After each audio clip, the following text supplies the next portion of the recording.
Friends, hope you're doing well and you're fit and fine at home.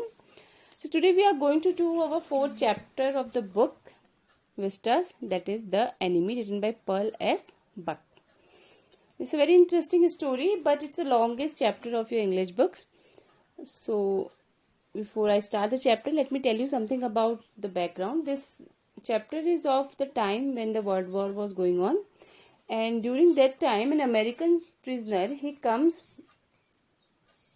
ashore in a dying state, and is found by the doctor who is from Japan. And now doctor's duty is to save his patient, but now the doctor is in dilemma. He should save him or he should hand over to Japan's army. So let us see what he does.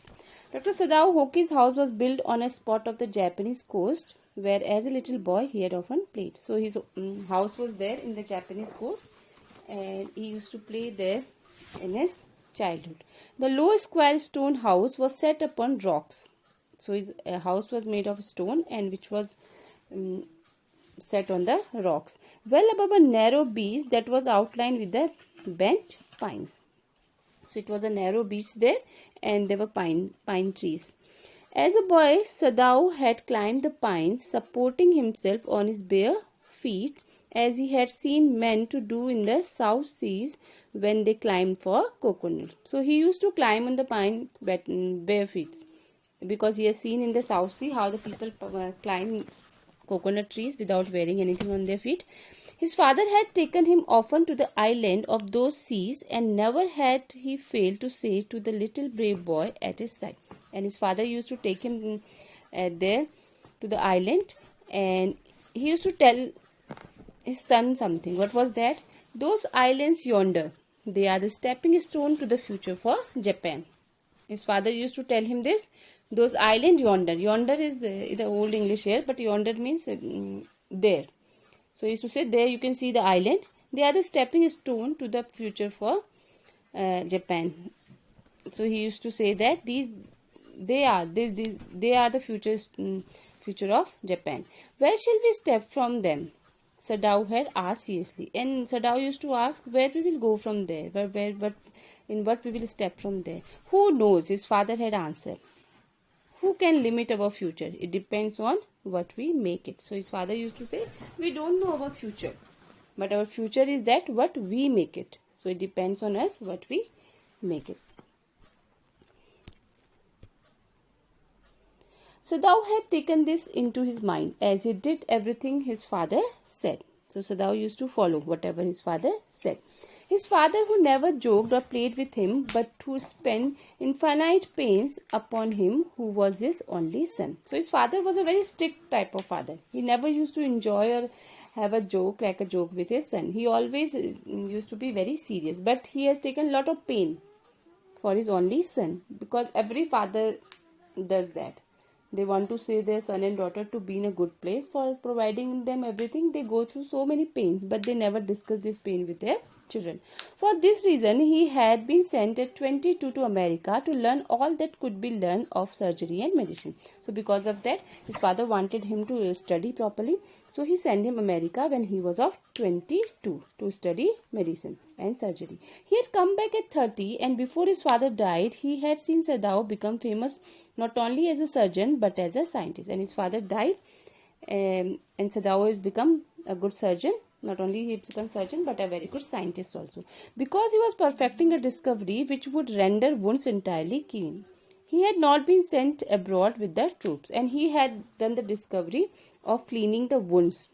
Okay, entirely he had done the discovery of cleaning the wounds. So that's why he was not sent to abroad with the troops, with the army. Also, he knew there was some slight danger that the old general might need an operation for a condition for which he was now being treated medically, and for this possibility Sadao was being kept in Japan. So he was not sent to the with the army, because the general of his country, he was also not well, so he was kept in Japan only to take care of him, because he can have emergency anytime. Now see, clouds were rising from the ocean now. The unexpected warmth of the past few days had at night drawn heavy fog from the cold waves. Now this is the scene of the beach, and he said The clouds were coming from the ocean, and had at night drawn heavy fog was there and cold waves. So thou watch mist hide outlines of a little island near the shore and then come creeping up the beach below the house. So mist was there, and slowly mist was covering everything. It was in the island, and slowly it was coming inside the house also. Wreathing around the pines, and wreathing here means covering the pine trees also. In a few minutes the fog would be wrapped about the house too. So the fog was coming, it covered everything. It covered the island and the pines also, and now it was coming towards the house also and wrapped the house too. Then he would go into the room where Hannah, his wife, would be waiting for him with the two children. And Hannah, his wife, was waiting there, and they had two children also. But at this moment the door opened and she looked out. A dark blue woolen haori over her kimono. Haori is these are the Japanese dress. Kimono is the Japanese dress, and she was wearing you can see a loose outer garment worn over the kimono. She was wearing that of dark blue color. She came to him affectionately and put her arm through his as he stood, smiled and said nothing. He had met Hannah in America. So wife was very loving. She put her arms on her affectionately, and he met his wife Hannah in America. But he had waited to fall in love with her until he was sure she was Japanese. And he met Hannah in America. He wanted to be sure that she is from Japan. So his father would never have received her unless she had been pure in her race, because his father was very strict, and father would never agree upon this he should marry a American girl. That's why he was waiting till he knew that she is from Japan, then he married him. He wondered often whom he would have married if he had not met Hannah, and by what luck he had found her in the most casual way. And now he is telling the story, how did he find Hannah? By chance, literally, at an American professor's house. He met Hannah in his professor's house. The professor and his wife had been kind people anxious to The professor and his wife had been kind people anxious to do something for their new foreign students. So he met Hannah in a professor's house, and the professor and his wife, they were very kind people. They were very generous, and they wanted to help and do something for the foreign student. And the students, though bored, had accepted this kindness. The student, generally it happens that students feel very bored in the teacher's home and in the teacher's talks and all, so but they accepted it because they being so generous and kind, they accepted it. So Sadao had often told Hannah how nearly he had not gone to Professor Halley's house that night, and Professor always Sadao always used to tell his wife that how did he go to Professor's house. He did not want to go. He thought that he will be so bored in his house, but then also he went, and there only he met Hannah. The rooms were so small, the food was so bad. So when they went to Professor's house, the room also were so small and the food was also not so good. The Professor was so valuable, and Professor Wise was so talkative, talking continuously. But he had gone, and there he had found Hannah. So that was the coincidence. He went to Professor's house and he found Hannah, a new student, and had felt he would love her if it were at all possible. So first time when he saw Hannah in Professor's house, he thought that yes, if it will be possible, I will love her. So this was how he met his wife Hannah in Professor's house. We have done in the last stanza that Dr. Sadao told how he met his wife in Professor's home. Now I'll do the next paragraph. Now he felt her hand on his arm and was aware of the pleasure it gave him. As in starting, in one stanza it was that wife came and put her arm on her husband, even though they had been married years enough to have the two children. But they had two children, and it's been so many years of marriage, but still they loved each other very much. For they had not married heedlessly in America. They had finished their work at school and had come to Japan, and when his father had seen her, the marriage had been arranged in the old Japanese way. So they did not do it heedlessly. Heedlessly means carelessly or hurrying. in America. When they finished their studies, after that they came to Japan, and when his father agreed for marriage, and it was arranged in the Japanese way. Although Sadao and Hana had talked everything over beforehand, they were perfectly happy. She laid her cheek against his arm. So they had everything. They made everything clear before getting married to each other. And now after marriage, after so many years of marriage, they were so happy.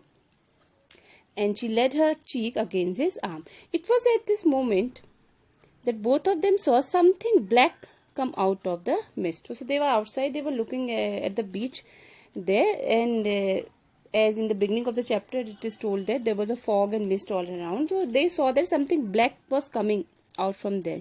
It was a man. He was flung up out of the ocean. It was a man, and he was flung it up. He was thrown out. He was coming out from the ocean. Flung. It seemed to his feet by a breaker. He staggered a few steps. He was coming from there, and he was not able to unsteady. Staggered means shaking. His legs were shaking, and he was not able to take few steps. His body outlined against the mist, his arms above the head. Then the curl mist hit him again. So they could see him little bit. The man was walking there, and they could see his head and arms also. But again after that he was covered with the fog. Who is that? Hana cried. She dropped Sadao's arm, and they both leaned over the railing of the veranda. So both of them saw something is coming from there. And suddenly Hana said, "Who is that?" And both of them stood there in the railing of the veranda, and they were looking there. Now they saw him again. The man was on his hands and knees crawling. Now they saw him again. The man was coming from there, and he was crawling, keeping his hands and knees down. He was crawling. Then they saw him fall on his face and lie there. And he fell down. He fell down on his face, and he was lying there. A fisherman, perhaps, Sadao said, was from his boat. And Dr. Sadao said, maybe he can be a fisherman who is out from his boat. He ran quickly down the steps, and behind him Hana came. So when they saw the man was coming from there, Dr. Sadao was thinking that he can be a fisherman. And after that he went down, and Hana also went behind him, her white sleeves flying. A mile or two away on either side there was a fishing village, but here was only the bare and lonely coast. He said miles away, 1 or 2 miles away there was a fishing village, but here it's nothing like that. It's a lonely coast, dangerous with rocks. Only rocks are there. The surf beyond the beach was spiked with rocks. Surf means you can see that foam that it was coming towards the rock. It was there on the rock.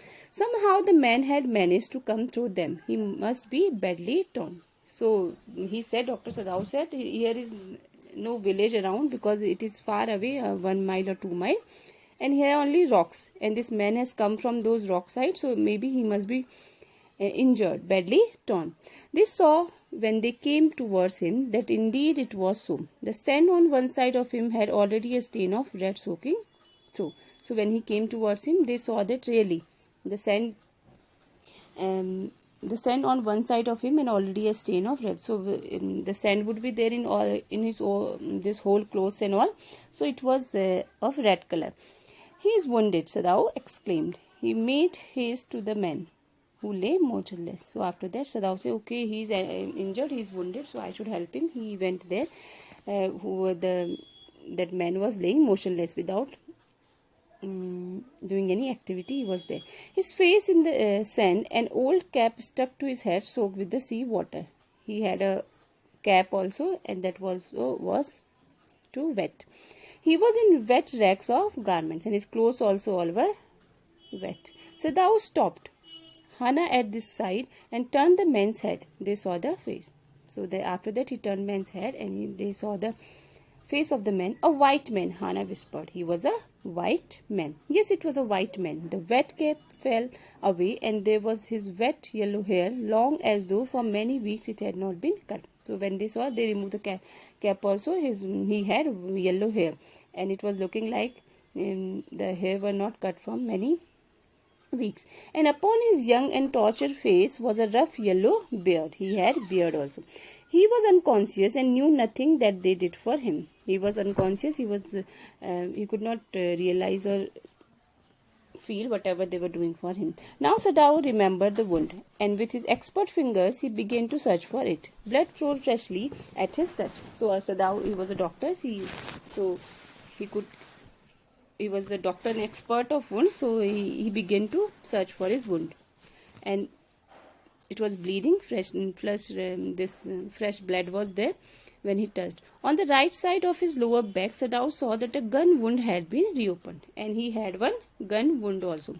The flesh was blackened with the powder, and because that flesh was blackened, the powder which comes from the bullet of the gun, it was there. Sometime, not many days ago, the man had been shot and had not been tended. So he said that somebody must have shot him, but after that nobody took care of him. It was bad chance that the rock had struck the wound, and again when he came from the rock side, he may have got hurt from the rock.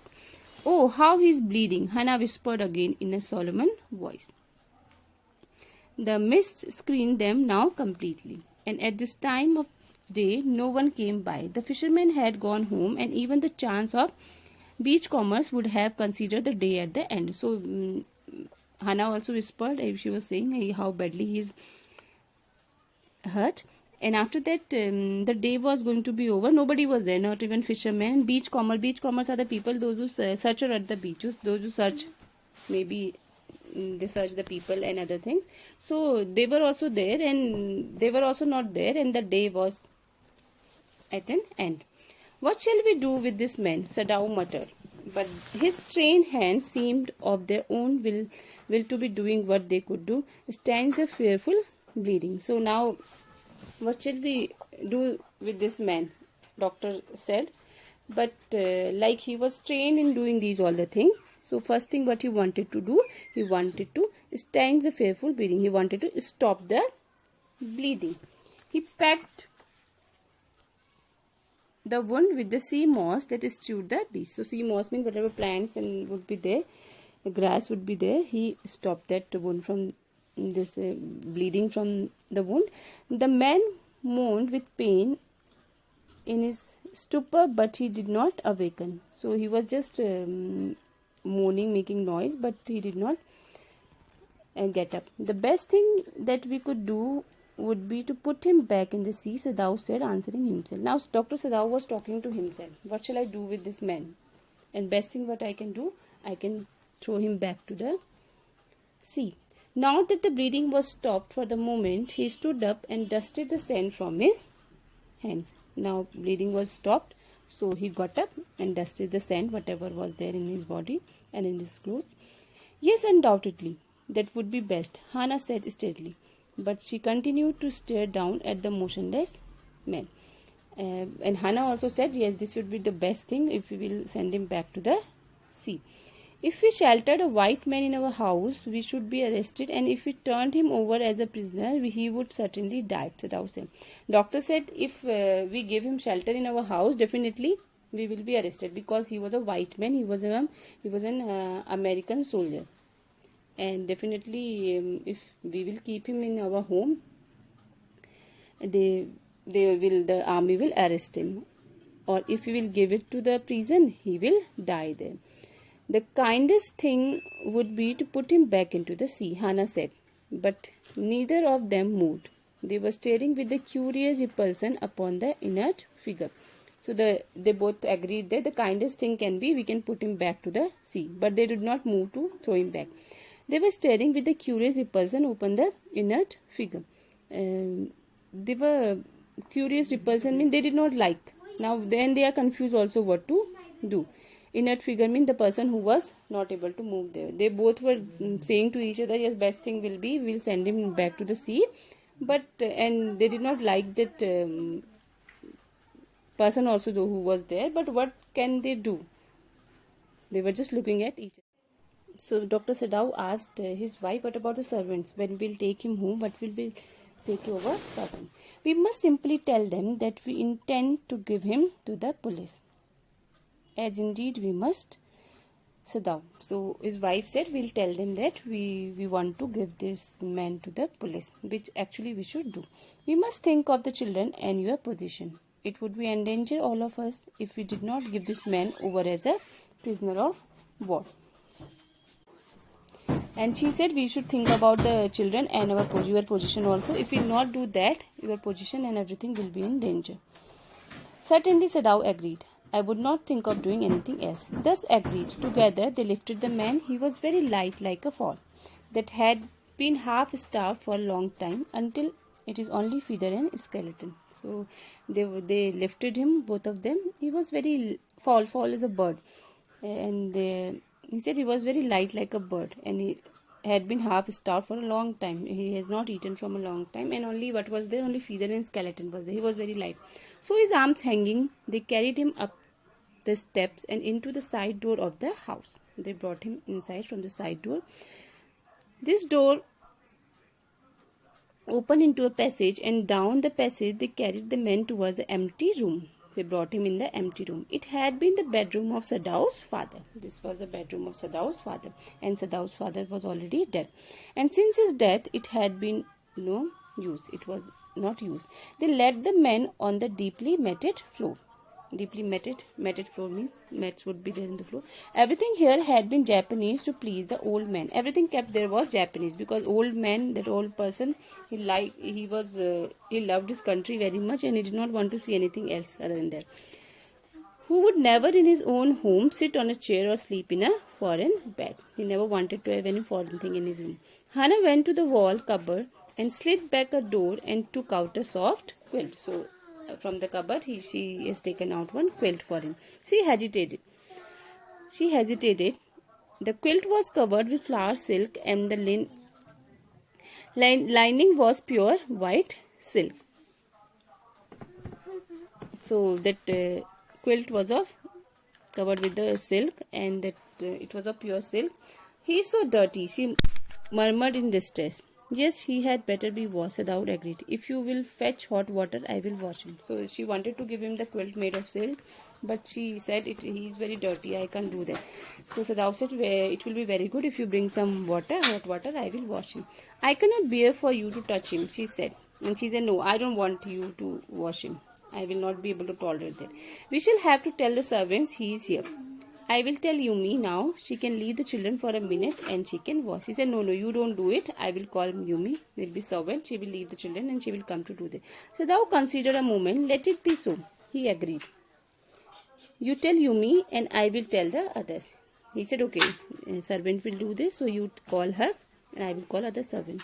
But the utter pallor of the man's unconscious face moved him first to stoop and feel his pulse. But his face was looking very much pale. When does our face look pale? When we are not well. We have not eaten from so many days and we are very weak. So when he looked at his face, it looked very pale. So he wanted to check his pulse first as a doctor. It was faint, but it was there.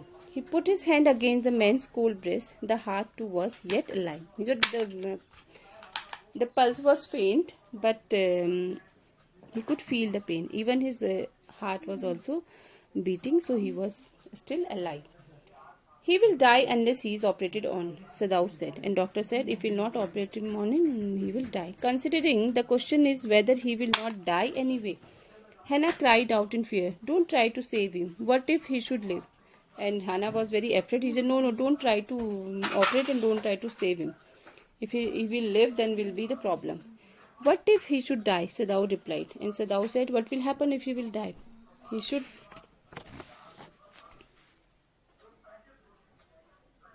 Gazing down on the motionless man, he was looking at the man. He said, what will happen if he will die? This man must have extraordinary vitality or he would have been dead by now. He said this man has extraordinary vitality. He had so much of energy. He is powerful. Otherwise, if it would be other man, he would die till now. But then he was very young, perhaps not yet 25, and he was very young. He was only 25 years.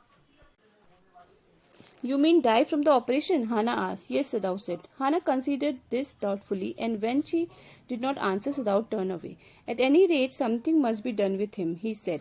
And the first, he must be washed. He said, we have to do something with him, and the very first thing we have to do, we have to clean him.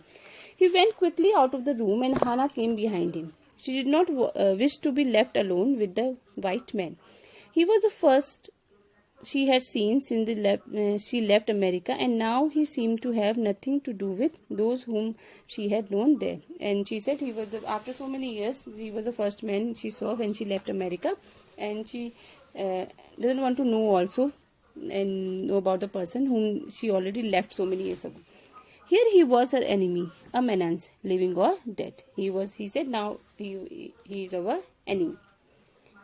A menace, living or dead. Menace means you can say the danger, the threat, because now because of him their life also could be in danger. She turned to the nursery and called Yumi, but the children heard her voice and she had to go in for a moment and smile at them and play with the baby boy, now nearly 3 months old.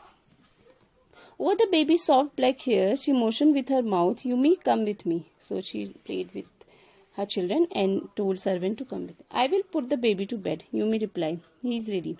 She went with Yumi into the bedroom next to the nursery and stood with the boy in her arms while Yumi spread the sleeping quilts on the floor and led the baby between them.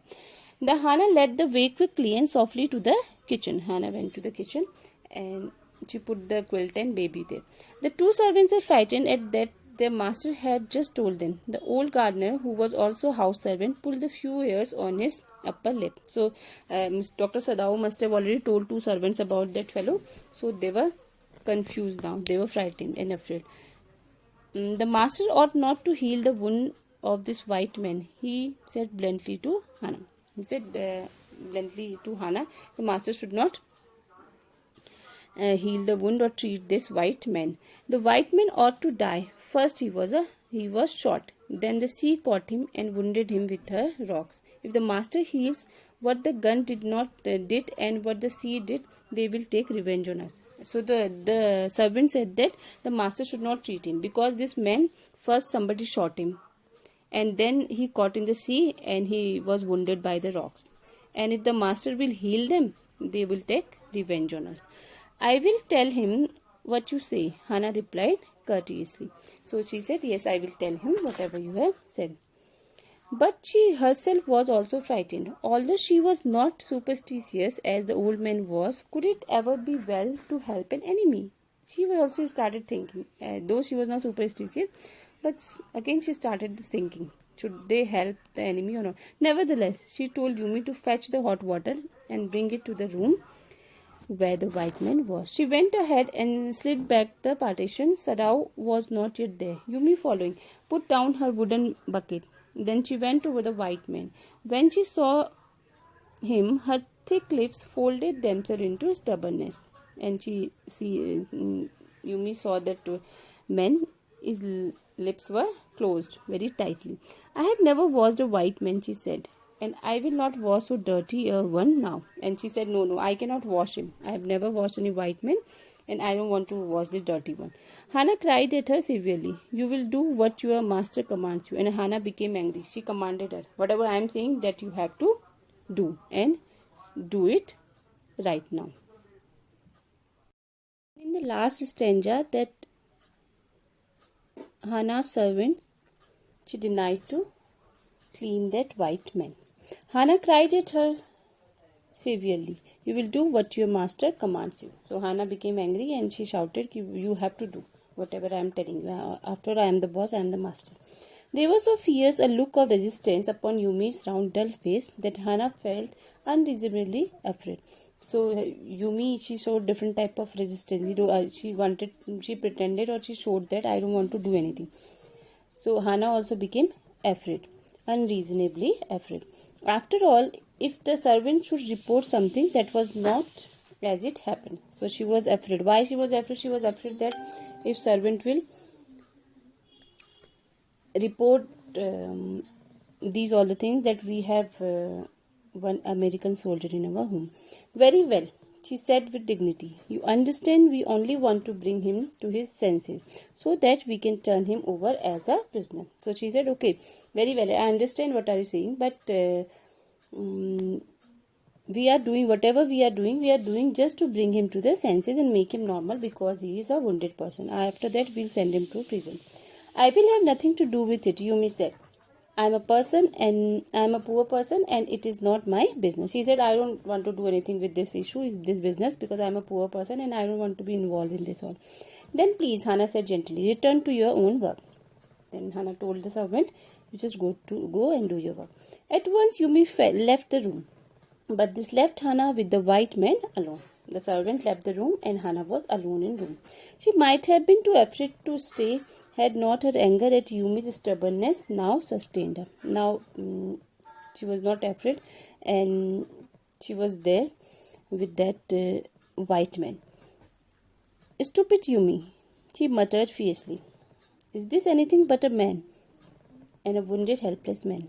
She was still angry and she was muttering just angrily. She was speaking that it is the only man, and that also wounded and helpless man.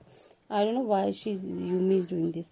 In the conviction of her own superiority, she bent impulsively and untied the knotted rug that kept the white man covered. So after that, suddenly, without caring and without thinking anything, impulsively means without thinking anything, she started untying the clothes what he was wearing.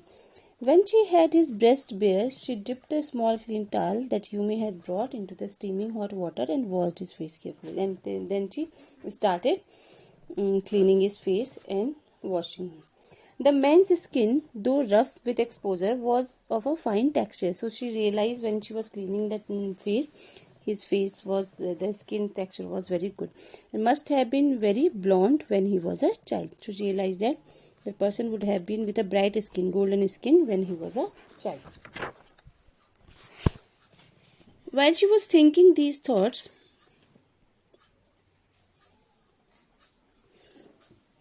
though not really liking the man better now that he was no longer a child, and she was thinking this, and still she did not like that man because he was not a child now, he was grown up.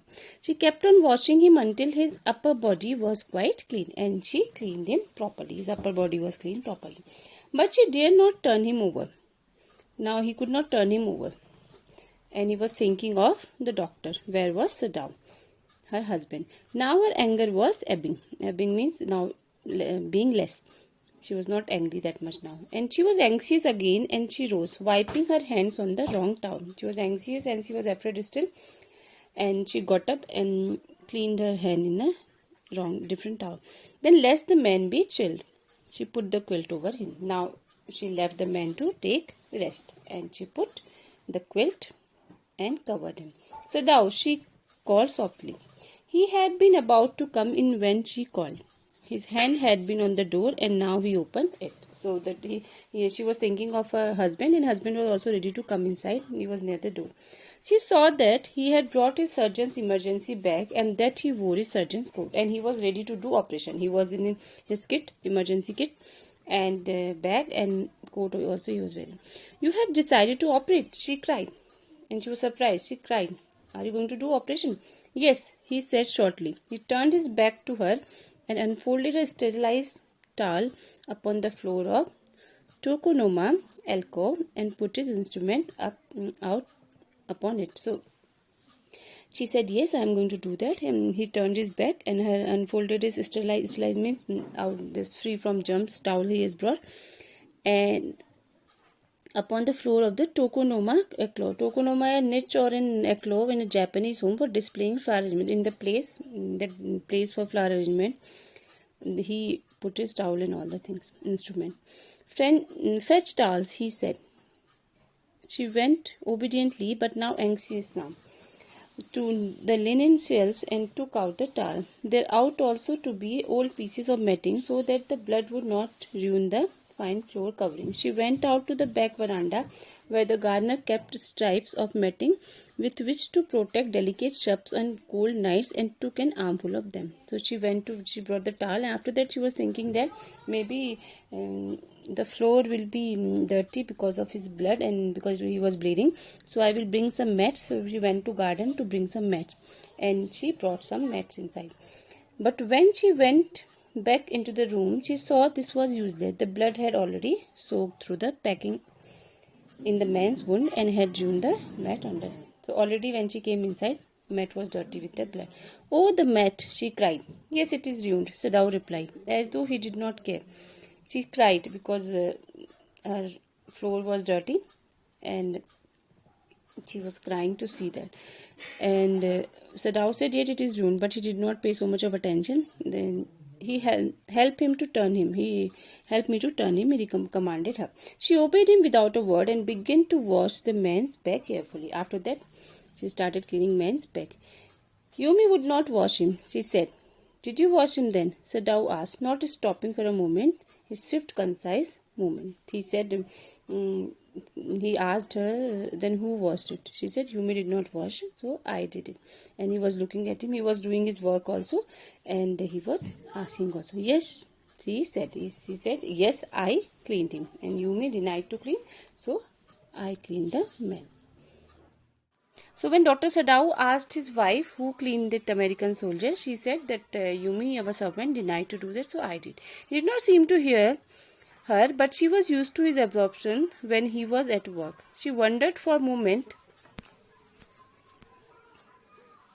if it mattered to him what was the body upon which he worked as so long as it was for the work he did excellently. So she already knew that whenever her husband is doing any work as a doctor, he is treating anyone, he will not pay attention to anyone, fully he will be observing that work.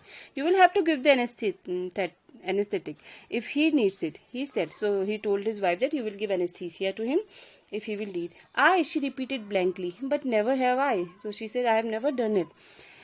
It is easy enough, he said impatiently.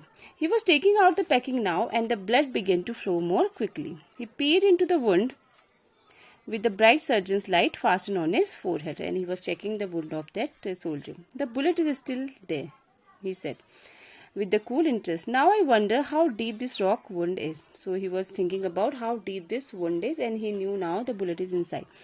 If it is not too deep, it may be that I can get the bullet, but the bleeding is not superficial. He said, I can take out the this bullet, but the bleeding is not from outside; it is inside also. And he has, because he had so much of bleeding, so he has lost his much blood. At this moment, Hannah choked. He looked up and saw her face, the color of sulfur. So Hannah started choking, and when he looked at her face, it was of sulfur color. The face color was changed. Don't faint, he said sharply. He did not put down his exploring instrument. If I stop now, the man will surely die. She was going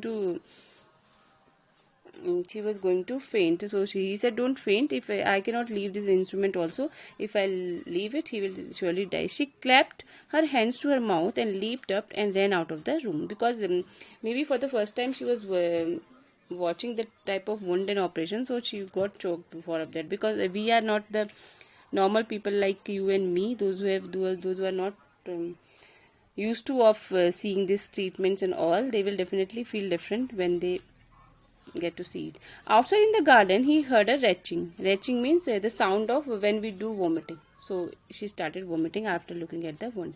But he went on his work. It will be better for her to empty her stomach, he thought. He had forgotten that, of course, she had never seen an operation. So he thought, okay, it will be okay. For her if she empty her stomach, but he forgotten about this, that she has never seen the operation. For the first time she was seeing that. But her distress and his inability to go to her at once made him impatient and irritable with this man who lay like dead under his knife. And he was very irritated also, because he could not leave the patient and go to his wife to take care of her. Because if he will leave this patient, he will definitely die. This man, he thought, there is no reason under heaven why he should live. Unconsciously, this thought made him ruthless, and he proceeded swiftly. In his dream, the man moaned, but Sadao paid no heed except to mutter at him. So he was also started moaning and making noise, but Sadao did not pay any attention to it. And groan, he muttered, groan if you like. I am not doing this for my own pleasure. In fact, I do not know why I am doing it. And he said to that patient that I am not doing this, whatever treatment I am doing, for my pleasure. I am doing it for you, and I don't even know why I am doing this.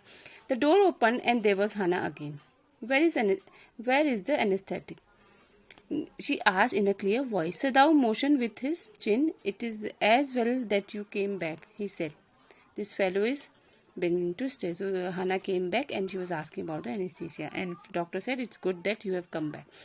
She had the bottle and some cotton in her hand. But how shall I do it? She asked. Simply saturate the cotton and hold it near his nostril. He said, just soak it into the cotton, soak it in the anesthesia and just put it in his nostril. Sadao replied without delaying for the one moment. The intricate detail of his work.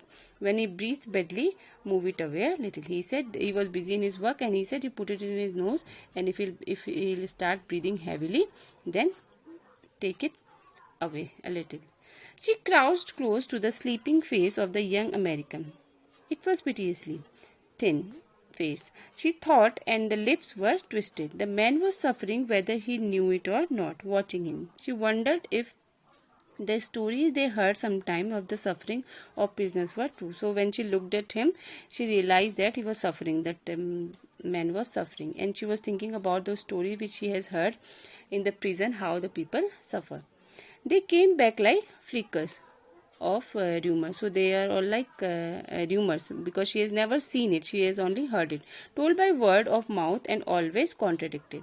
In the newspaper, the reporters were always that wherever the Japanese armies went, the people received them gladly, with cries of joy at their liberation. But sometimes she remembered such men of General Takima who at home beat his wife cruelly. So she says whatever the media shows, it is contradictory. Whenever Japanese soldiers go anywhere, people receive them gladly, they are so happy, they cry of joy, they welcome them nicely. But only those soldiers only from the General Takima's army, after going to home, they beat their wives very badly.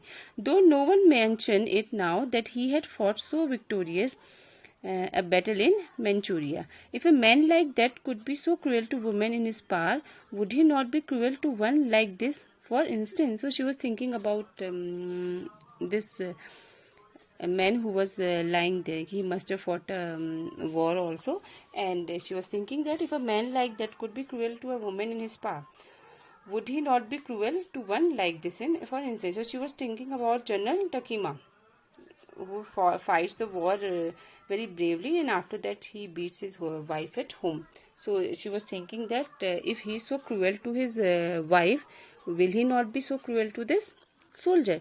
She hoped anxiously that this young man had not been tortured. It was at this moment that she observed deep red scars on his neck, just under the ear. So one scars were there under his ear. We have done in the last stanza that Hannah observed deep red scars on his neck, just under the ear. Those scars, she murmured, lifting her eyes to Sadao. So she was looking at her husband Sadao. But he did not answer. At this moment, he felt the tip of his instrument strike against something hard, dangerously near the kidney. So when he was doing the examining his body, he got something. He was looking at his wound, so he got something hard there. His instrument, whatever there for operation, they stuck to something hard, and that was near the kidney. All thought left him. He felt only the purest pleasure. He was not thinking about anything right now. He was just enjoying the purest pleasure. Now, what is the purest pleasure of this man? Well, because he was a doctor, and he gets purest pleasure to treat his patient. He probed with his finger delicately. So very softly, lightly, he examined that with his finger inside the bone. Familiar with every atom of this human body. He was aware of everything because he was a surgeon about human body and cells. His old American professor of anatomy had seen to that knowledge. Ignorance of the human body is the surgeon's cardinal sin. So he says that my professor used to tell in the college days that for a surgeon, ignorance of the human body is the cardinal, means main chief sin. If you don't know about human body as a surgeon, that's your biggest sin. He had thundered at his classes years after year. So many times he has heard this. To operate without as complete knowledge of the body as if you had made it anything less than that is murder. So this he has learned in the college stage. If you are doing operation without knowing and without full knowledge of human body, it means it's not an operation, it would be called not less than a murder. It is not quite at the kidney, my friend, Sadao murmured. It was his habit to murmur to the patient when he forgot himself in an operation. So whenever he does operation, he murmurs, talks to that patient. And he said to him also, it is not quite at the kidney.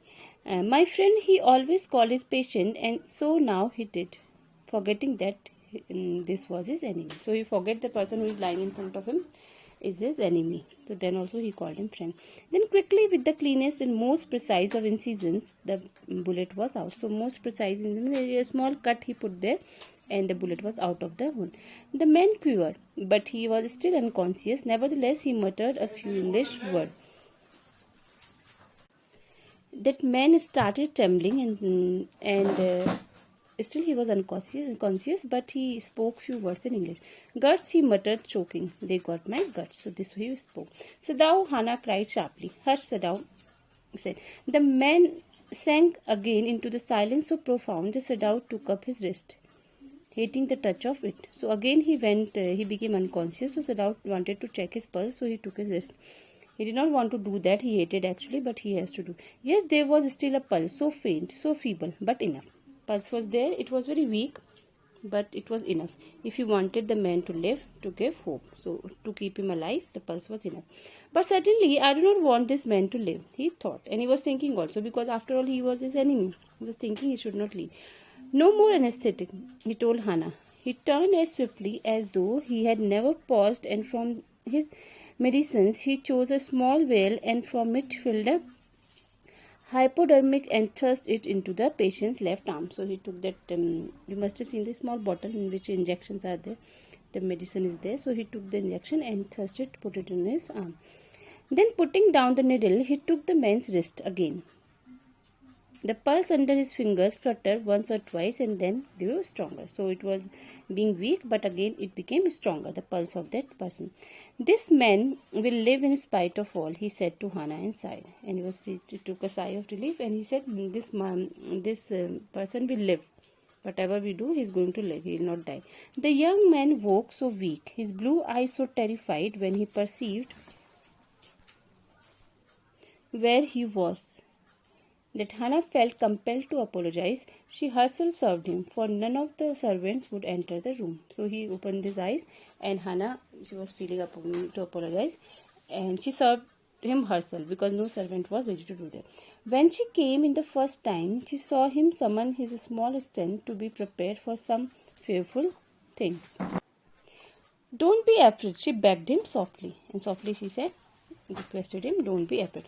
How come you speak English? He gasped. He said, why, how do you speak English? You are from Japan, and how do you speak English? I was long time in America, she replied. She saw that he wanted to reply to that, but he could not. And so she knelt and fed him gently from the porcelain spoon. So after that, he wanted to reply, but he could not do that. So he took that spoon. Porcelain means, especially we have cutlery and the utensils in our home which are of hard white color substance. They are known as porcelain. He ate unwillingly, but still he ate. He did not want to eat, but he. Now you will soon be strong, she said, not liking him and yet moved to comfort him. Hannah comforted him by saying that he will be okay soon. She did not like him, but still he did not answer. When Sadao came in the third day after the operation, he found the young man sitting up, his face bloodless with the effort. When Sadao came in the third day after the operation, he found the young man, he was sitting there, his face bloodless with the effort. So he became normal now. Lie down, Sadao cried. Do you want to die? He forced the man down gently and strongly and examined the wound. You may kill yourself if you do this sort of things, he scolded. And because he was sitting and he was thinking that I'm okay now, but Sadao, as a doctor, he knew what he has to do. He said, don't do like this. If you will do this, you will die, you will kill yourself. So you just, he examined the wound also and told him to lie down. What are you going to do with me? The boy muttered. He looked just now barely 17. Are you going to hand me over? So, and now he was looking like 17-year-old. And he asked him, what are you going to do? Are you going to send me to jail or hand me over to the army? For a moment, Sadao did not answer. He finished his examination and then pulled the silk quilt over the man. And Sadao did not reply. He examined the wound and saw all the things. After that, he gave him quilt and told him to take rest. We have done in the last stanza, that boy, that American soldier, was asking Dr. Sadao, what will you do with me? Are you going to hand me over? For a moment, Sadao did not answer. He finished his examination and then pulled the silk quilt over the man. So he gave him quilt and the man was resting there. I do not know myself what I shall do with you, he said. I ought, of course, to give you to the police. You are a prisoner of war. He said, I also don't know what I should do with you. But what should I do? I should give you to the police because you are a prisoner of war. No, do not tell me anything. He put up his hand as he saw the young man was about to speak. Do not even tell me your name unless I ask it. So the young man was about to say something. He was to tell something to Dr. Sadao, but he said, please don't speak anything. And till I don't ask your name also, don't tell me your name. They looked at each other for a moment, and then the young man closed his eyes and turned his face to the wall. Okay, he whispered, his mouth a bitter line. So he looked that side, wall side, and he did not speak anything. Outside the door, Hannah was waiting for Sadao. He saw at once that she was in trouble. Now, Hannah was waiting outside for doctor, but when he went outside to see his wife, she was also looking troubled. Sadao, Yumi tells me the servant feel they cannot stay if we hide this man here anymore. And why she was not feeling good, because all the servants told Hannah that they are not going to be with them and do their work till this man will be in house. So that was a great trouble for both of them. She said, she tells me that they are saying that you and I were so long in America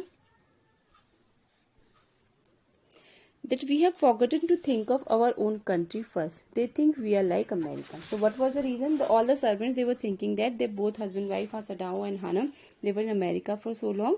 So it means they don't take care of their country now. They are not thinking about their country. They are thinking about America, and they think. It is not true, Sadao said harshly. Americans are our enemy, but I have been trained not to let a man die if I can help it. So he said, it's not like that. Americans, they are our enemy, and as a doctor, I cannot leave anyone dying. I have to treat as a doctor. The servant cannot understand that, she said anxiously. So she said, no, you are telling these all the things, but the servants cannot understand. No, he agreed. Neither seemed able to say more. Now both of them not able to say anything. And somehow the household dragged on. The servants grew more watchful. Their courtesy was as careful as ever, but their eyes were cold upon the pair to whom they were hired. They were servants like that. They become more watchful, and their courtesy, their behavior was also polite, but their eyes were cold, different for these two people. It is clear what our master ought to do, the old gardener said one morning. He had worked with flowers all his life and had been a specialist too in moss. Moss is a plant, green plant. For Sadao's father, he had made one of the finest moss gardens in Japan. And the gardener would be in their home for so many years. He has made a moss garden also for Sadao's father. Sweeping the bright green carpet constantly so that not a leaf or a pine needle marred the velvet of its surface. So he was always watchful. He was always taking care of that garden. There nothing should be there. Not a single leaf or pine or anything he would leave in the garden so that it will be spoiled. My old master's son knows very well what he ought to do, he now said. And he said, I know my old master's son what he has to do, and he will do that. Pinching a bud from a bush as he spoke. When the man was so near death, why did he not let him bleed? And he was thinking and saying this also, when man was about to die, why did he treat him? That young master is so proud of his skill to save life that he saves any life, the cook said contemptuously. Means hatingly. He did not like this, whatever he was saying. He said that Dr. Sadao is feeling very proud of his skill, so he treats anyone. She spilled a false neck skillfully and held the fluttering bird and let its blood flow into the roots of wisteria wine. So what she did, she took a bird and she broke her neck, and the bird was left fluttering there, and she put that flowing blood. She was bleeding to the Wisteria vines root. Blood is the best of fertilizer, and the old gardener would not let her waste a drop of it. So she said, this blood is the blood of this bird is the best fertilizer for the garden, and the old gardener would not let her waste a drop of it. It is the children of whom we must think, Yumi said sadly. What will be their fate of their father is condemned as a traitor. So she said that after all, this doctor and his wife should think about the children. What will be their future if everybody will say that his father is a traitor? Traitor means cheater. They did not try to hide what they said from the ears of Hannah as she stood arranging the day's flowers in the veranda nearby. And she knew they spoke on purpose that she might hear. These all the servants were talking to each other, and they talked this all in front of Hannah because purposefully they wanted her to hear this. That they were right, she knew too in most of her being, and Hannah also knew that they were telling everything is correct. But there was another part of her which herself could not understand. It was not sentimental liking for the prisoner. She had come to think of him as a prisoner. She had not liked him even yesterday. So she also herself, she did not like that person because she knew he's a prisoner, and she did not like him yesterday when he had said in the impulsive way, when he was talking to her very emotionally. That time also she did not like. Anyway, let me tell you that my name is Tom. She had only bowed her little distance bow. She saw hurt in his eyes, but she did not wish to assuage it. Indeed, he was a great trouble in this house, and when he was talking to her also nicely in a nice way, at that time also she did not pay so much of attention, or she did not wanted to assuage me. She did not wanted to soothe him, because after all she knew that he was an American soldier and he was a trouble for the house. As for Sadao, every day he examined the wound carefully. The last stitches had been pulled out this morning, and the young man would in a fortnight be nearly as well as ever. So every day Sadao was checking his stitches, and very soon in fortnight, 15 days, he will be fit and fine as before. Sadao went back to his office and carefully typed a letter to the chief of police reporting the whole matter. On the 21st day of February, an escaped prisoner was washed up on the shore in front of my house, and after that he started writing a letter to chief of the police telling a whole story about this man. Prisoner was washed up on the shore in front of my house. So far, he typed, and then he opened a secret drawer of his desk and put the unfinished report into it. And after that, he stopped and took out one unfinished report which was there in the drawer. On the 7th day after that, two things happened. In the morning, the servants left together, their belongings tied in a large square cotton kerchiefs. Kerchiefs is actually that cloth which we used to tie our head, like scarves, you can say. When Hannah got up in the morning, nothing was done, the house not clean and the food not prepared, and she knew what it meant. She was dismayed and even terrified because all the servants left. They took their all the things and they left, and Hannah was so much afraid, and she was very sad also. But her pride as a mistress would not allow her to show it, but she did not show it. She pretended okay, everything is okay. Instead, she inclined her head gracefully when they appeared before her in the kitchen, and she paid them off and thanked them for all that they had done for her. And in place of showing her anger or frustration something, she met them very nicely and smiled also, and she thanked them all for whatever they had done for their family. They were crying, but she did not cry. All the servants were crying before leaving the house, but she did not cry because she cannot show that emotion in front of them. The cook and the gardener had served Sadao since he was a little boy in his father's house, and Yumi cried because of the children. And because cook and gardener, they were from so many years when Dr. Sadao was small, from that time they were serving in the family. And Yumi, because she took care of the children, that's why she was crying. She was so grieving that after she had gone, she ran back to Hannah. After going, she ran back to Hannah, and she was feeling very bad. If the baby misses me too much tonight, send for me. I am going to my house, and you know where it is. And she told Hannah that if baby children will miss me, so you can send them to my house. Thank you, Hannah said smilingly. But she told herself she would not send for Yumi, however the baby cried. And she knew that she's not going to send. She made the breakfast and Sadao helped with the children. Neither of them spoke of the servant beyond the fact that they were gone. But after Hana had taken morning food to the prisoner, she came back to Sadao. She did not discuss anything about this. She gave the food to prisoner and after that she came to Dr. Sadao. Why is it we cannot see clearly what we ought to do? She asked him. Even the servants see more clearly than we do. Why are we different from other Japanese? So she was confused that why we can't see what we are doing. And servant can see that clearly what we are doing, but why we are different from other Japanese. Sadao did not answer, but a little later he went into the room where the prisoners were and said briskly, Today you may get up on your feet. So he went to doctor, did not say anything. He went to prisoner and briskly means rudely. He went to and he told him, today you can get up on your feet. I want you to stay up only 5 minutes at a time. Tomorrow you may try to twice as long. He said, today you can stand up for 5 minutes. Tomorrow you can go long. It would be well that you get back your strength as quickly as possible. And he said it will be good for us also and for you also as quickly you recover. We have done in the last stanza that Dr. Sadao gave that American soldier permission to get on his feet. He saw the flicker of terror on the young face that was still very pale. So when he looked at him, he was still afraid that American soldier that could be seen in his eyes and his face. Okay, the boy murmured. Evidently, he was determined to say more, and it looked clear that he wanted to say something more. I feel I ought to thank you, doctor, for having saved my life. So he wanted to thank doctor for saving his life. Don't thank me too early, Sadao said coldly. He saw the flicker of terror again in the boy's eyes. He said, don't thank me so early. And he was cold. He did not have any feeling for him. And the terror can be seen again in boy's eye. Terror as unmistakable as in animals.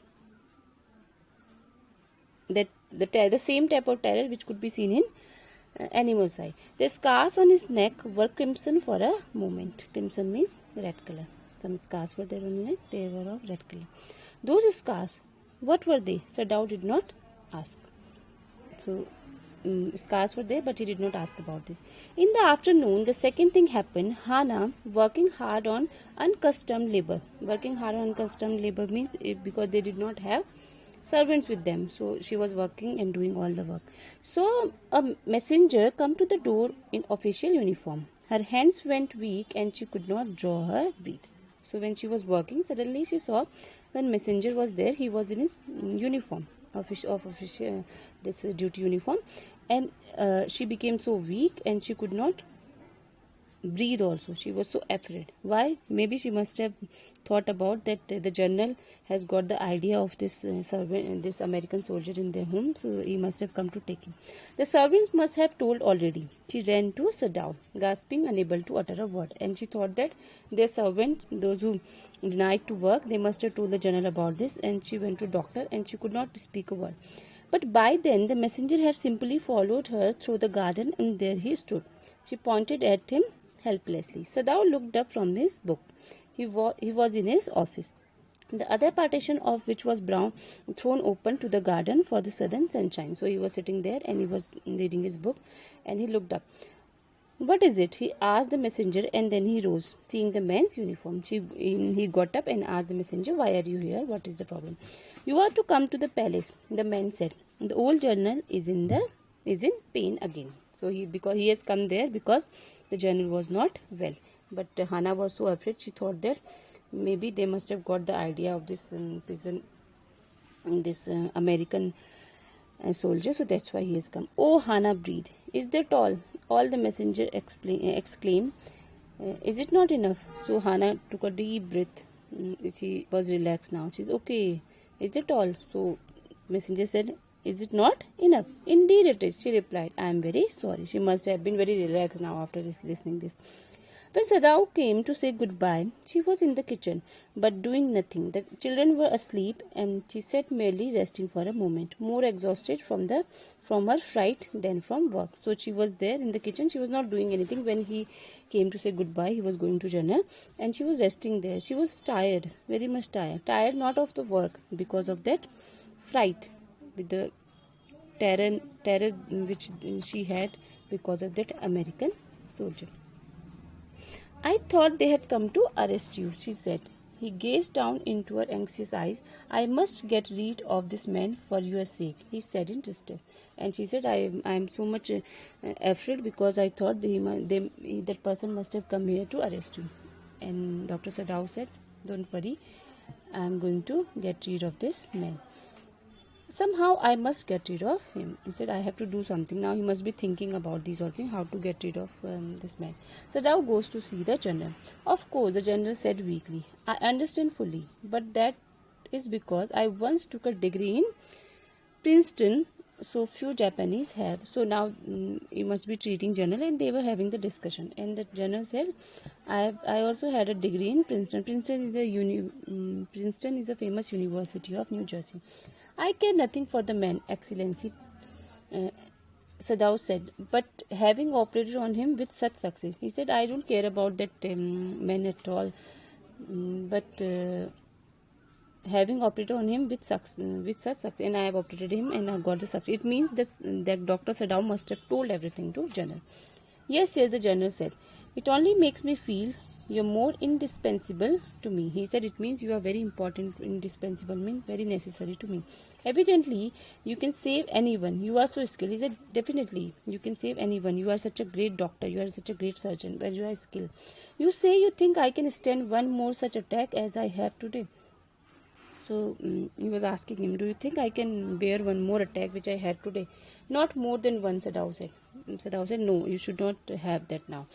Then certainly I can allow nothing to happen to you. He said, if I cannot afford one more attack like this, so I cannot think of happening something to you because you are my doctor and you are saving my life also. The general said with anxiety.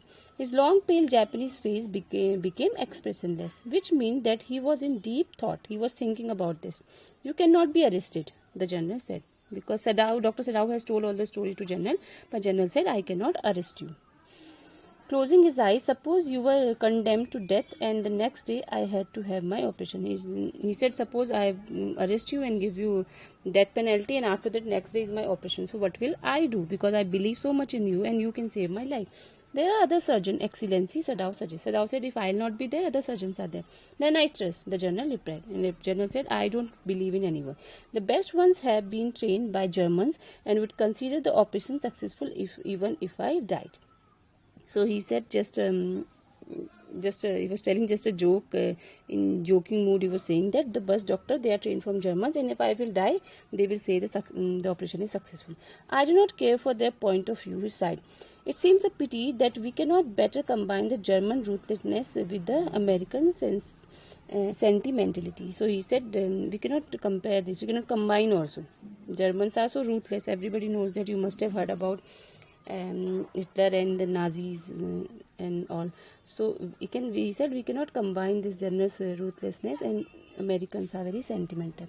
Then you could turn your prisoner over to execution and yet I could be sure you would not murder me while I was unconscious. He said, I believe in you so much that you will never murder me or never kill me. The general laughed and he started laughing. He had an unusual sense of humor. As a Japanese, could you not combine these two foreign elements? He asked. He said, as a Japanese, can't you do this? You can't combine these two, both the element together, Germans' ruthlessness and sentiments of America. Sadao smiled. I am not quite sure, he said, but for your sake, I would be willing to try, Excellency. He said, I cannot do it, but I will try to do. The general shook his head. I had rather not be the test case, he said. He felt suddenly weak and overwhelmed with the case of his life as an official in times such as these, when repeated victory brought great responsibility all over the South Pacific. It is very unfortunate that this man should have washed up on your doorstep, he said irritably. So he suddenly became very weak and he said, it's actually you are unfortunate, this man has come to you. I feel it so myself, Sadao said gently. He said, I also feel that. It would be best if he could be quietly killed, the general said. Not by you, but by someone who does not know. He said, we'll try to do. What we'll try to do is that person will be quietly killed. You will not kill him. I have my own private assistants. Suppose assassination, you must learn. And assassinates will be the people, those who kill. Suppose I send two of them to your house tonight, or better, any night. You need know nothing about it. It is now warm. What would be more natural than you should leave the outer partition of the white man's room open to the garden while he sleeps? He said, you don't have to do anything. I will send my assassins, the people, the killers and the professional killers, and they will come from you keep that partition of backside of your garden open. They will come from there and they will kill him when he will sleep. Certainly it would be very natural, Sadao agreed. In face, it is so left open every night. He said, it is open every night. Good, the general said, yawning. They are very capable of assassins. They make no noise and they know the trick of inward bleeding. If you like, I can even have them remove the body. He said they are very professional killers. They know everything about it, and if you want that, they will remove the body also. Sadao considered that perhaps would be best, Excellency. He agreed, thinking of Anna, and he was thinking of his wife that time. He said it will be best if they remove the body also. He felt the general's presence then and went home. Thinking over the plan in this way, the whole thing would be taken out of his hand. He would tell Hannah nothing, and he decided that he will not tell Hannah anything, and everything will be done. Since she would be timid at the idea of assassination in the house, and yet certain such persons were essential in an absolute state such as Japan was. How else could rulers deal with those who opposed them? So he said, and this is a good idea also, because the condition of Japan, whatever was going on, this will be best in that. Nobody can oppose. He refused to allow anything but reason to be the atmosphere of his mind as he went into the room where the American was in bed. He went inside the room where the soldier was lying on the bed. But as he opened the door,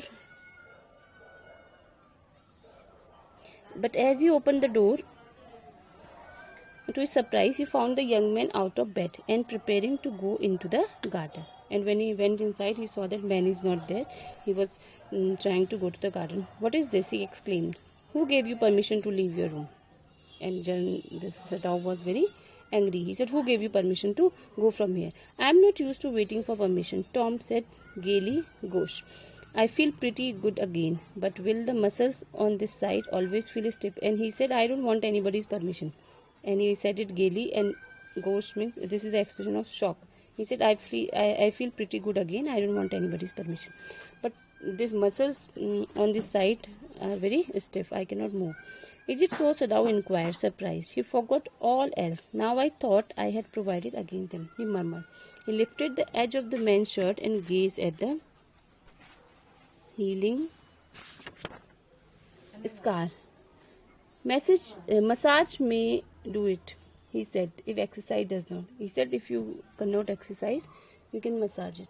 It will be okay then. It won't bother me much, the young man said. His young face was gaunt under the stubby blonde beard. Say, doctor, I have got something I want to say to you. And the young man said, it is not. I won't bother. It won't bother me so much. His young face was gaunt under the stubby blonde. Gaunt means lean and pale. He was looking lean and pale in his that golden color beard. Say, doctor, I have got something I want to say to you. And he said, I want to say something to you. He said to doctor, if I had not met a Jap like you, well, I would not be alive today. He said, if I would not have met a Japanese like you, I would not be alive today, because they must have killed me. I know that. Sadao bowed, but he could not speak. Sadao also said, okay, yes. He bowed down, but he did not speak anything. We have done in the last stanza that man whom the doctor has treated, he wanted to thank the doctor. But doctor did not speak anything. He was thanking him, but he did not speak anything. Sure, I know that, Tom went on warmly. His big thin hands gripping a chair were white at the knuckles. So Sadao bowed, but he could not speak. Sure, I know that, Tom went on warmly. He was just speaking. His big thin hands gripping a chair were white at the knuckles. Now he wanted to hold the chair, and his knuckles means knuckles means the joints of the finger, they were white. I guess if all the Japs were like you, there would not have been a war. So he was telling the doctor that actually he wanted to thank doctor. He wanted to say that being enemy also, you have treated me so well and you saved my life. If every Japanese person who lives in Japan, if he would be like you, there will be no war between Japanese and American. Perhaps Sadao said with difficulty, and now I think you had better go back to bed. He said, okay, whatever you have said, I understand, but now you have to go back to your bed. He helped the boy back into the bed and then bowed. Good night, he said. Sadao slept badly that night. Time and time again he woke thinking he heard the rustling of footsteps, the sound of a twig broken, or a stone displaced in the garden. So he was not able to sleep whole night properly, because he has told General everything, and he said, I'll send some people to kill him. And whole night he was thinking about that. Now somebody will come, he will hear the footstep rustling, the sound of the footstep, or he will hear any sound of the twig or plants broken in the garden, a noise such as men might make who carried a burden. So he was just thinking about that only, the sound and noise, because he had a big huge burden on his head, and he was waiting for somebody to come and take him. The next morning he made the excuse to go first into the guest room. As soon as he got up, he went to his room. If the American were gone, he then could simply tell Hana that so the general had directed. But when he opened the door, he saw at once that there on the pillow was the shaggy blonde head. So he went there, and he was thinking that if he would be gone, I will tell everything to Hana. But when he saw there, he was still sleeping. He could hear the peaceful breathing of sleep, and he closed the door again quietly. Peacefully, he was very relaxed and he was sleeping. So doctor closed the door. He is asleep, he told Hana. He's almost well to sleep like that. He said he's okay now, he's sleeping nicely. What shall we do with him? Hana whispered her old refrain. Again she has asked the same question, which she was asking every day. What shall we do with him now? Sadao shook his head. I must decide in a day or two. He promised. He said, I am going to decide it, because he has not told Hana that he has already told General about him. But certainly he thought, his second night must be the night. And now he was thinking that, okay, this night nobody came, so maybe next night somebody will come to kill him.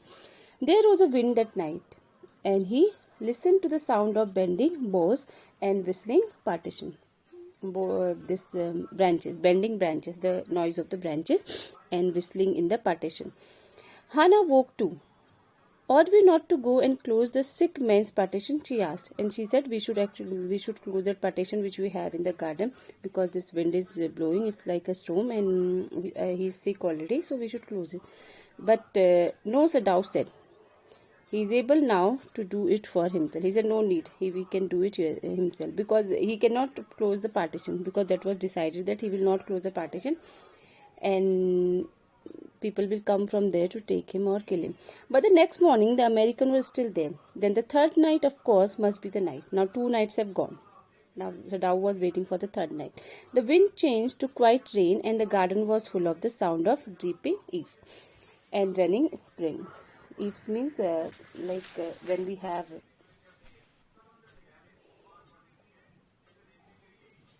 in rainy season, when we have water falling from our extended roof, that is known as eave, and running spring. Sadao slept a little better, but he woke at the sound of a crash and leaped to his feet. And he was just waiting. He was just listening to the sound. If there will be any sound, it means the people have come. But Sadao slept a little better than last 2-3 nights, but he woke up at the sound of crash and leaped to his feet. What was that? Hana cried. The baby woke at her voice and began to wail. I must go and see. So it was his baby. But he was thinking that, because if we are waiting for something or somebody, if anything happens, then we think that whatever we are waiting for, that has come, or that person has come now. But he held her and would not let her move. Sadao, she cried. What is the matter with you? Don't go, he muttered, don't go. So, and his wife said, maybe the baby is there, baby is crying, so I should go. But Sadao said, please don't go. And she was worried that what is the matter with him, why he is saying this. His terror infected her, and she stood breathless. He was so much terrorized, and he was afraid, and his wife could sense it that he is not well. There was only silence. Together they crept back into the bed, the baby between them. They took the baby between them and they slept. Yet when he opened the door of the guest room in the morning, there was the young man. He was very gay and had already washed and was now on his feet. When they went to the room, that man was very happy, and he has cleaned himself also and is standing. He had asked for a razor yesterday and had shaved himself, and today there was a faint color in his cheeks. So he has asked for the razor. Also, he shaved himself, and today there was a faint color in his cheeks also. I am well, he said joyously. Now he was happy. That could be seen in his face and cheeks also. He said happily, I am okay now. Sadao drew his kimono round his weary body. Kimono, as we know, Japanese dress. He gave him that on his very weak body. He could not be decided suddenly. Go through another night. It was not that he cared for his young man's life. No, simply it was not worth the strain. He said it was not like, and now he was waiting for another night. It was not that he cared for his young man's life, but simply it was not worth the strain. He did not want to take that strain again and again. So, you are well, Sadao agreed. He lowered his voice. You are so well that I think if I put my boat on the shore tonight with food and extra clothing in it, you might be able to row to that little island not far from the coast. So he told the man, now you are okay now. You can do everything for yourself. So it will be better. I am thinking that I will have a boat in the shore in the beach tonight, and I will keep everything which you need, food, extra clothing, everything. And you can row the boat and you can go to that island nearby. It is so near the coast that it has not been worth fortifying. So it is not fortified still. Fortifying means that making like a fort, making walls and all buildings. It's not like that. You can go there. Nobody lives on it because in storm it is submerged. Nobody lives there because in a storm, whenever a storm is there, it merges there in the sea. But this is not the season of a storm. You could live there until you saw a Korean fishing boat pass by. He said you can go, you can live there. This is not a season of a storm also. And if you see any Korean fishing boat pass by, till then you can live there. They pass quite near the island because the water is many fathoms deep there. He said the Korean boat also, they come near the island because water is very many fathoms deep. The fathom is the unit of measuring the depth of water. The young man stared at him, slowly comprehending. Do I have to? He asked. He was agreeing it for that. He said, do I have to do this? I think so, Sadao said gently. You understand, it is not hidden that you are here. He said, you have to do it now because this is not hidden from everybody that you are here. The young man nodded in perfect comprehension. Okay, he said simply. So he said, okay, I am going to do whatever you say to me. We have done in the last stanza that Dr. Sadao told American soldiers that he will arrange a boat for him to go to island. The young man nodded in perfect comprehension. Okay, he said simply. So he agreed to that. He was ready for that. Sadao did not see him again until evening. As soon as it was dark, he had dragged the stout boat down to the shore, and in it he put food and bottled water that he had brought secretly during the day. So till evening he did not go to that boy to see him. After that he brought the stout, means strongly built a strong boat he brought there, and he put all the food and all the water bottles and all which he has brought secretly, as well as 2 quilts he had bought it at a pawn shop. Pawn shop is the shop where you give your things, and in place of things you get some rupees. That is known as pawn shop. So he had brought quilts from there, and that also he had put in the boat. The boat he tied to a post in the water, for the tide was high. There was no moon, and he worked without a flashlight. So he tied the boat there in the post in the water, and he saw that the day was high tide. There was no moon, so he has to work in a torchlight or flashlight. When he came to the house, he entered as though he were just back from his work, and so Hana knew nothing. So he was behaving like, when he came back after doing these all the things in front of his wife, he was behaving like he's coming back from his work. Yumi was here today, she said as she served his supper. So when she gave him dinner, she said, Yumi, the servant, she is back. Though she was so modern, still she did not eat with him. and she did not eat with him. She was so modern, but first he gave and served to her husband. After that, she must be eating. Yumi cried over the baby. She went on with a sigh. She misses him so, and she said the Yumi missed our baby very much, and she went with a sigh. The servants will come back as soon as the foreigner is gone, Sadao said. And so when today Yumi was back, so Sadao thought that when this foreigner American soldier will go, then all the servants will be back. He went into the guest room that night before he went to bed himself and checked carefully the American temperature. He went to him and checked properly what was this temperature, was he okay or not. The state of the wound. He checked his wound also and also his heartbeat, the pulse. The pulse was irregular, but that was perhaps because of excitement. It was not regular, it was irregular, but as a doctor, he said that it will be because he would be excited today. The young man's pale lips were pressed together and his eyes burned. Only the scars on his neck were red. His lips were pressed together, and he said, and eyes were burning still. Only the scar on his neck were red, otherwise he was okay. I realize you are saving my life again, he told Sadao. Not at all, Sadao said. And again he said, this time also you are trying to save my life. Sadao said, no, not at all. It is only inconvenient to have you here any longer. He said, I am not helping you actually. For me it is very difficult and it is very uncomfortable for me to keep you here for long. So that's why I am doing these all the things. I don't want to help you. He had hesitated a good deal about giving the man a flashlight, but he had decided to give it him after all. It was a small one, his own, which he used at night when he was called. So he said he wanted to give his flashlight to this man, and the flashlight means torch. That was his torch, which he used whenever he has to go out at night. If your food runs out before you catch a boat, he said, signal me 2 flashes at the same instant the sun drops over the horizon. He said, when you will go in the boat to the island, if your food will be over, just give me signal from there. 2 flashes you give me and draw up over the horizon. Horizon side. Horizon you know all, where it looks like sun and this land and sky is meeting. That is known as horizon.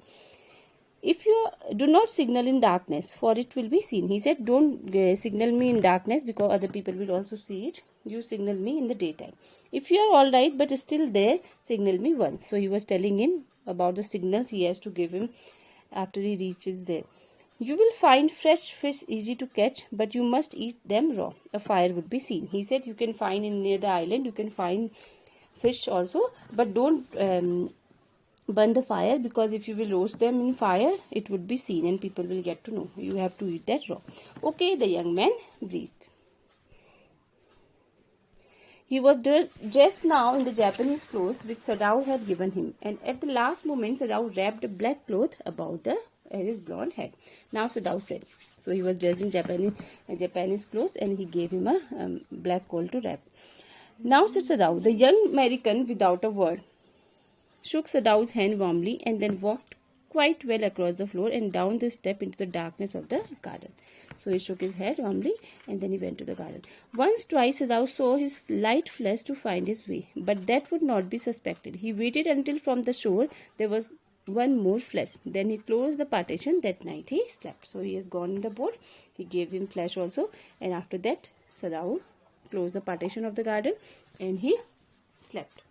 You say the man escaped, the general asked friendly. Now he is with General Hakima. And the general was saying, you said the man is eloped, escaped from there. He had been operated upon a week before, an emergency operation to which Sadao had been called in the night. So Sadao was with general because he went there to do his operation. It was emergency operation. For 12 hours, Sadao had not been sure the general would live. He has done the operation, but he was not sure that general would live. The gallbladder was much involved. Then the old man had begun to breathe deeply again to demand food. So gallbladder was affected, but this old man started asking for the food. So Sadao had not been able to ask about the assassins. So he could not ask about the people he was sending to kill him.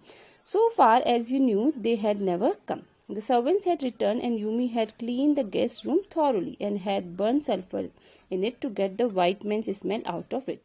So all the servants were also back when they got to know that man is gone and his wife has properly cleaned the guest room, and she has burned the sulfur also, because it maybe the smell of that person would be out, because after all they did not love that person, they hated him, but they had to do as a humanity, as a doctor, they had to save him. Nobody said anything, only the garden was cross. He was angry. No servant said anything. He was just, the gardener was cross. Cross means angry, because he had got behind with his chrysanthemums. Chrysanthemums is a flower. Okay, so only gardener was angry because this flowers would be affected. Otherwise, rest of them they were okay. But after a week, Sadao felt the journal was well enough to be spoken about the prisoner. And after a week, journal became okay. So Sadao thought, I should talk to him now. Yes, Excellency, he escaped. Sadao now said. He coughed, signifying that he had not said all he might have said, but was unwilling to disturb the journal further. But the old man opened his eye suddenly, and he said, yes, he has escaped. He was coughing also. He did not want to disturb the journal, but the old man opened his eye. The prisoner, he said with some energy, did I not promise you I would kill him for you? So the general said, I promised you I will kill him for you. You did, Excellency. Sadao said. Well, the old man said in a tone of amazement. So I did, but you see, I was suffering a good deal. The truth is, I thought of nothing but myself. In short, I forgot my promise to you. He said, I was suffering so much, and I forgot that promise also which I made to you. I wondered, Your Excellency, Sadao murmured. It was certainly very careless of me, the general said. But you understand, it was not lack of patriotism, but dereliction. He said, I forgot it. You can't blame me that I am not a true patriot, but it was just a neglection of my duty and I forgot it. He looked anxiously at his doctor. If the matter should come out, you would understand that, wouldn't you? He said, if this matter will come out, I hope you will understand me. Certainly, Your Excellency, Sadao said. He said, yes, I understand. He suddenly comprehended that the journal was in the palm of his hand, and that as a consequence, he himself was perfectly safe. And now the journal was in the palm of his hand, means palm of his hand here means because journal was treating him. He was his doctor. And the journal would not let anything happen to this doctor because he was saying his life. So he was perfectly safe and okay now. I can swear to your loyalty, Excellency, he said to the old journal, and to your zeal against the enemy. He said, I understand your feelings about the enemies and your loyalty for the country. You are a good man, the general murmured and closed his eyes. You will be rewarded. He said, you are a good man. Now you will be rewarded. But Sadao, searching the spot of black in the twilighted sea that night, had his reward. And he got the flashlight also, and that was his reward. There was no prick of light in the dusk. But there was no sign of light in dusk time, evening time. No one was on the island. His prisoner was gone, safe doubtless, for he had warned him to wait only for a Korean fishing boat. And there was no sign of any light in the island, so he thought that it means his patient, that prisoner, has reached and gone from there. He stood for a moment on the veranda, gazing out to the sea from whence the young man had come. Now he was standing outside and looking at the sea from where the young man had come that other night. And into his mind, although without reason, there came other white faces he had known. Now he was thinking about other white faces of America, whom he knew. The professor at whose house he had met Hannah, a dull man, and his wife had been a silly, talkative woman. Now he was thinking about all the American people whom he had met, and first he was thinking about the professor where he met his wife, and his professor's wife also, who was very talkative. In spite of her wish to be kind, he remembered his old teacher of anatomy who had been so insistent on mercy with the knife, and then he remembered the face of his fat and slatternly landlady. Then he remembered his old teacher of anatomy, and after that he remembered fat and slatternly can be dirty lady. Okay, he had great difficulty in finding a place to live in America because he was a Japanese. He is thinking about his days when he went to America because he could not get a place to live because he was from Japan. The Americans were full of prejudice, and it had been bitter to live in it, knowing himself their superior. So country, it happens that they feel that our country is better in that, and these prejudice we already have. Japanese people are like this, American people like this, so they were also trying to be superior. How he had, despite the ignorant and dirty old woman, had at last consented to house him in her miserable home. So at last he got place in that lady's house. He had once tried to be grateful to her because she had in his last year nursed him through influenza, but it was difficult, for she was no less repulsive to him in her kindness. Same thing he was feeling now, because and now the American soldier, he wanted to thank him, but doctor was not showing any concern. But he remembered the day when he was in America, that lady has treated him, and he also wanted to be kind and say thank you, but that lady was very hateful towards him because he was from Japan.